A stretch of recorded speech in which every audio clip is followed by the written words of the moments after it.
Nu, Erika, atvažiavau pažyčyti druskos. Pažyčiasi? Nu, reiks. Nu, ir papasakok tautai, ko čia šitie daros. Ai, kas čia daros? Nu, tai žinai, buvom vakar Kaune, buvom turgui.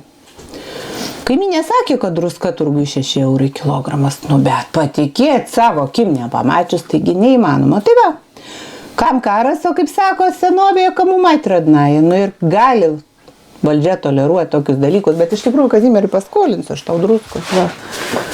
Matai, kažkaip dar mes 1 kilogramą turim, tai karą pragyvensi. Čia bus tavo, va.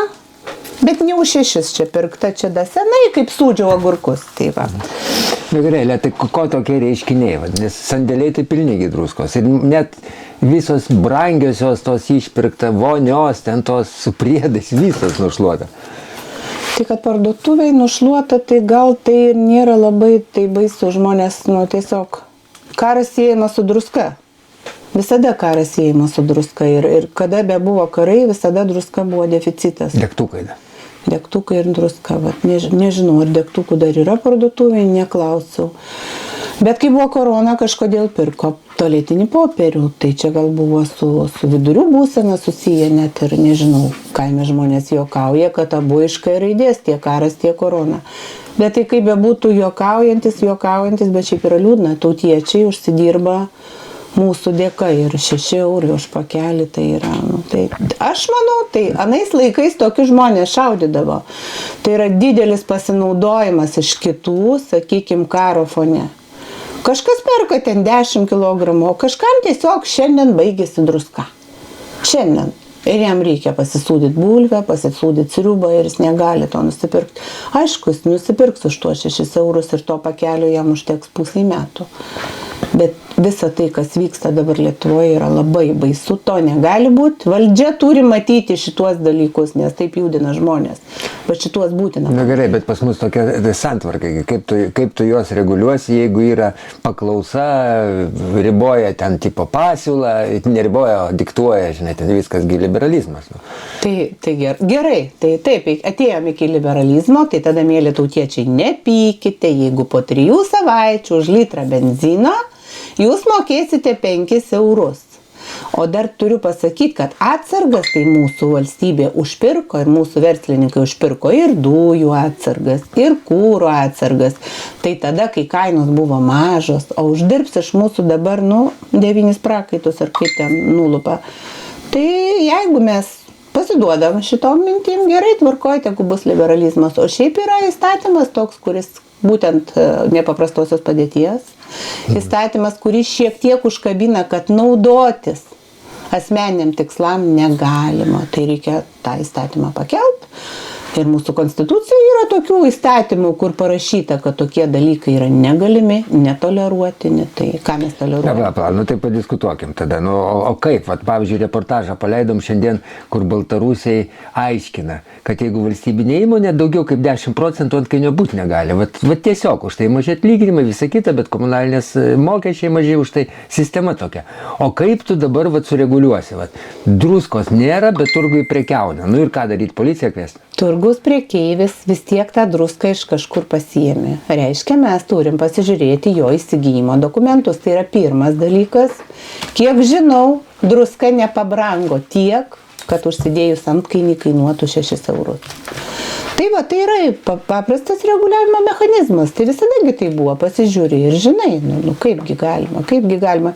Jeigu valstybė norės, kad mes būtume santaiko ir vienybėj, viskas bus padaryta. Jeigu nenorės, tai taip, tie, kurie lobsta karo, sakykime, metu, jiemsgi karas reikalingas, žinoma, kad jie bus valstybės pusėje, jie bus prieš paprastus žmonės, nes mes esam įrankis įsigyti didesniam turtui. Ale, va tu pasakėjai, paklausys kažkas, tai ir pradės gaudyti, ir druska vėl nyks ir iš turgaus dings.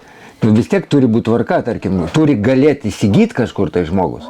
Bet tai druska yra pirmos būtinybės prekė, ne?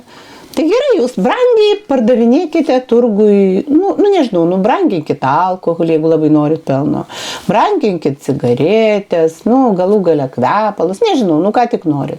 Bet druska yra pirmos būtinybės prekė ir netgi visur parašyta, kad pirmos būtinybės prekė žmogui turi būti prieinama. Tai jeigu jie nenori gaudyti tų, kas turgui iš tikrųjų supirkę iš sandėlių keliauja ir stovi, tai tada tegul užsiima patys, kad šitas produktas pasiektų kiekvieno namus be streso. Tai ir pasieks, ale už 6 eurus. Ne, o tada iš tikrųjų dar labai gera tema. Suprantate, ES produktai vasario mėnesį, tai ten nebuvo aliejaus, nes kaip matėtės parduotuviai dabar paprastesnės kokybės kainuoja jau iki 2,60 €, nuo 2,60 € ir daugiau, tai tų prekių mums nedavė ir druskos, ką tikrai galėjo duoti, ne? Ko dar nedavė, bet ką davė, tu pasakysiu, davė kaukių, nes tikriausiai nėra nieko kur judėti, o jas reikia atiduoti, kažkam reikia pinigus išplauti, tai davė varguoliam kaukių. O čia tai maisto produktas, ne miltelių skalbimo, ne kondensuoto pieno vaikams, nes aš manau, kad šeimose, kurias remia ES produktais, yra ir vaikų. Nieko nedavė tokio reikalingo, bet davė kaukių ir manau, kad jas pakankamai brangiai nupirko tam, kad padalintų. Tai vat valstybės reguliavimo mechanizmas, ne? Tai jeigu dabar nepaprastoji padėtis, tai gal tada duokim žmonėm tą pinigų sumą, parašykim, už kurią jie parduotuviai nusipirks tai, ko jiem šiai dienai reikia. Šiai dienai reikia. Tai irgi vat vienas iš reguliavimo. Bet jo, mėly valstybės ponai, sureguliuokit druskos kainas, nes patiem to reikės ieškotis. Ir manau, kad Seimo valgyklų tai jos netrūksta. Tai va, liūdna tema, nežinau, šiaip tai, kai mes būsim valdžioje, tai aš žinau, kad to nebus ir aš žinau, ką mes darysim. Ką darys mano komanda. Ką darys? Ką darys mano komanda, užtikrins socialinį teisingumą. Ir kaip pasakė Romas Kaulinis kažkuriais metais, man labai patiko, kalbėjome su juo ir sako, Erika, varguolius tai mes pamaitinsim, bet kaip mums pasotinti turtinguosius? Tai va, turtinguosius galima pasotinti normaliais įstatymais, tai yra sąžiningumo įstatymais. Vis tiek žinom, kad turtą tai sukuria ne turtuolis, o tas, kuris gamina pirminį produktą. Ir tas, kuris šitą druską kasė, ne, tenai vargo, toj šachtoje ir kur. Tai vat jo dėka šitą druską atsirado ant stalo. Ir visi kiti spekuliantai turi būti stipriai ribojami. Stipriai. Jeigu ta suma atsidurtų to žmogaus, kuris tą druską kasė kišenėje, aš suprantu, viskas būtų gerai. Bet dabar tai atsiduria to nepasotinamo kapitalizmo to gerklėje, kaip Romas Kaulinis sakė, o kaipgi mums juos pasotinti. Tai va, mes pasotinsim, žinokite. Turim ir tam, ir planus, ir turim, manau, jūsų visų palaikymą. Taip, žmogus, kuris uždirba daug ir turi galimybę uždirbti, bet gal daugiau savo rankom, tai jis yra gerbtinas ir tai jis turi klestėti. Bet tas žmogus, kuris uždirba 1000 vergų dėka, savo susikrauna turtą, tai vis tik tai turėtų būti šiek tiek apribojimas procentas pelno, kuris pakliūna į jo kišenę. Kita dalis, tai yra tai, kad jeigu žinot, mūsų valstybėje labiausiai yra apmokestinamas darbas. Mokesčiais įvairiausiais tas ir beveik moka daugiausiai tas, kurio atlyginimas yra taip 1000 eurų į ranką, 700 ir minimumas. Jie valstybei palieka didžiausią mokesčių dalį. Bet pelno mokestis pas mus yra labai nedidelis. Aš tiesiog bijau suklysti, nes paskui man žiūrovas sakys, ne taip pasakei. Bet pelno mokestis yra labai mažas. Tai jeigu nuo atlyginimo nuskaičiuojama labai daug, kai žmogus dirbo dieną naktį, stengiasi, ėmė viršvalandžius, kad uždirbtų, kad galėtų sumokėti paskolą, išleisti vaikus į mokyklą. Tai tas, kuris gavo pelną, jis, man atrodo, sumokėjo ar 3 ar 5 procentus. Ir dargi, jeigu jisai gavo pelną, bet jo įmonė registruota užsienį, tai jis mums nieko nesumokėjo. Tai va čia yra ta niša, kuri galėtų padėti sureguliuoti, ta niša, kuri pagelbėtų tam žmogui, kuris kūrė pirminį produktą, tai yra mokesčių reguliavimas. Tai yra, man yra itin svarbus pelno mokesčio reguliavimas. Nes pelną sukuria visi, pasiima tik tai atskiri asmenys, sakykime, tą visą pridėtinę vertę ir jie moka labai mažą mokestį. Bet mokestiniu pavidalu tas pelnas, sakykime, per visas socialinės erdvės sugrįžtų tam, kuris yra pirminio produkto gamintojas. Duok čia tą druską, tai jau... Jie nubirės paskui. Tai va tiek, noriu pasakyti, kad žmonės taip Valstybėje valdžią reikia imti teisiniu keliu. Tikriausiai teisiniu. Yra revoliucijos, kai kas vyko Maidane, kas vyko kitose šalyse. Skausmingas kelias, negeras. Aš manau, kad Lietuvoje mes norėsim imti valdžią teisiniu keliu ir todėl kiekvienas, kuris eis balsuoti, prašau pagalvoti, kokią jūs norite, kokios ateities, kokios valstybės, kur jūs norite gyventi, kur nori gyventi jūsų vaikai, kur dirbti nori jūsų vaikai, ar užsienyje, ar Lietuvoje. Labai labai gerai pagalvokit. Pasižiūrėkit programas, kas jums ką gali pasiūlyti. Aš manau, kad dar kartelį sakau, tie žmonės, kurie gauna ES produktus, tai mes esam tie, kurie padės jums gyventi geriau. Visai tai masiai, virš 500 tūkstančių, ne? 560 ar 570 tūkstančių žmonių, kurie irgi gyvena sunkiai. Tai mes esam ta jėga ir jūs kartu su mumis esate ta jėga, kuri gali pakeisti padėtį.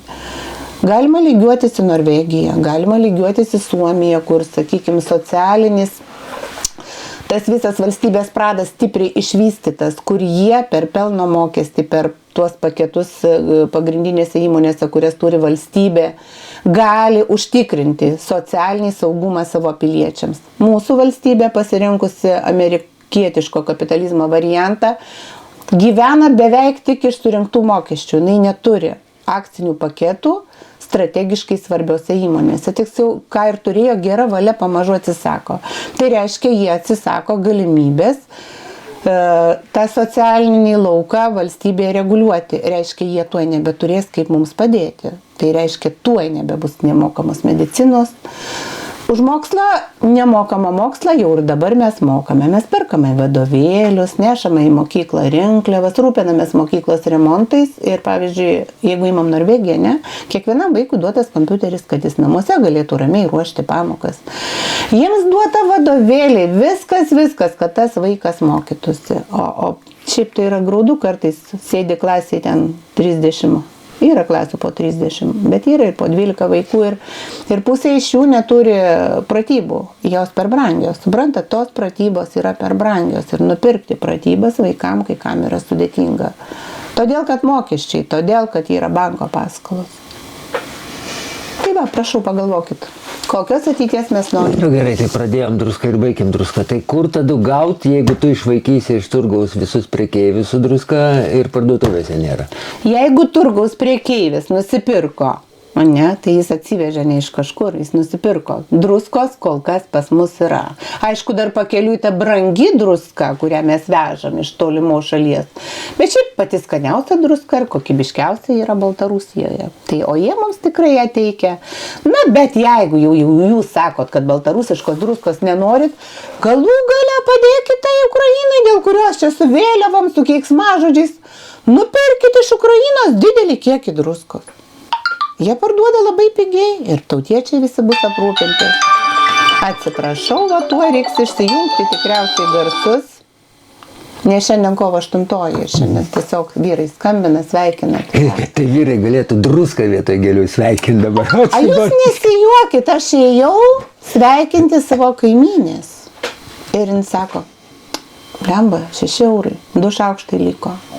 Aš kaip tik nesakau, žinai, aš tau dovanoju druskos pakelį. Jis sako, įsivaizduok, čia istorinė dovana, kad gimtadienio proga man druskos pakelį. Dar sakė, taip nebuvo, dar taip nebuvo. Tai va, aš savo kaimyniai prie gėlių gimtadienio proga pridėjau druskos pakelį. Iki kito karto. Iki kito karto.